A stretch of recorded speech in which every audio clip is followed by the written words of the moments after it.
Today, we're talking about a better kind of customer. Hey, I'm Travis Miller. And I'm Jimmy Vee from Better Dealerships.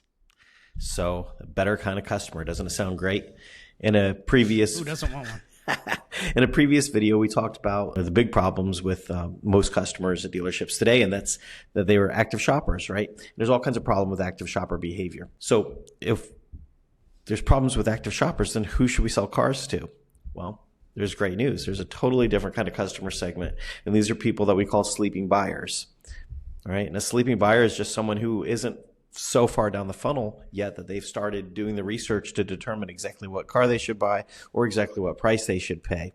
So yeah, we call them sleeping buyers, Travis, because they're dreaming of a nicer, newer car, dreaming of a better car than the one that they have right now, but they haven't woken up to actually put themselves in the market and start doing the behavior that we talked about in our conversation regarding active shoppers. They're not going on the internet actively and typing in a certain kind of vehicle or typing in a manufacturer's website or going to Auto Trader or going to Car Gurus or going to Cars.com or all of the things that we know that we have essentially taught car buyers to do when they enter the market or begin to enter the market. They don't do any of that because they're still resting.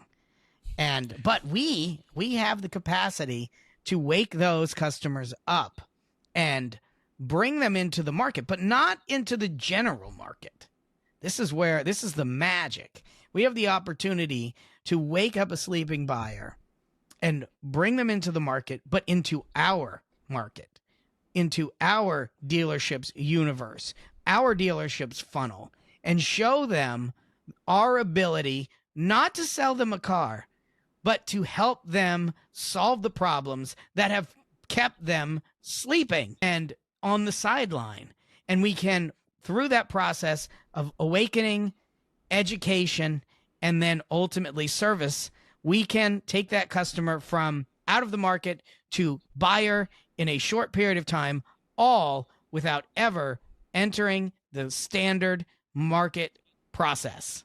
It's an amazing opportunity. And one of the beautiful parts of this is that when you start to engage with a customer earlier in the process, it creates an opportunity for you to play a more important and more valuable role in their customer journey, which means you have an opportunity to earn a greater share of the overall profit pie, which ultimately I think every business and operation wants. They want to make as much profit as possible, and profit is directly tied to value. Value as possible, exactly. Right? Exactly. And so this is a great opportunity. Initiate the process early, play a bigger role in the process, provide more value, be rewarded more handsomely for your role. It's as simple as that. I always say, the reality of the active shopper process is that the customer on their own is forced to do a lot of the legwork, often which has to be repeated by the dealership, but they are forced to do this legwork and in the process. And then when they get to the dealership, they're in control of the process or feel like they are in control of the process.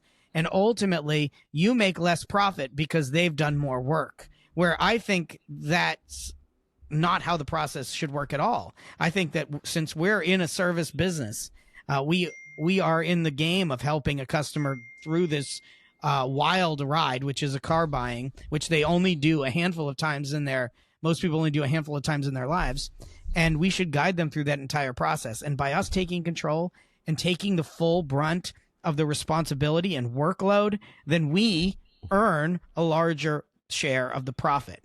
And I believe that other people, disruptors in this industry, have taken over the process to insert themselves and grab a piece of the pie. They've forced the customers to do some of that work or a lot of that work on themselves, and we just, as dealership, become less valuable in the process or perceived as less valuable in the process.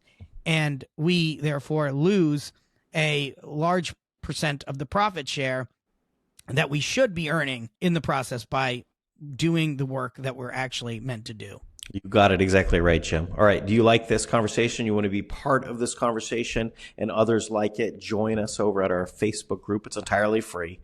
It's Facebook. Just search Better Dealerships. It's our Facebook group, Better Dealerships. We'll see you there.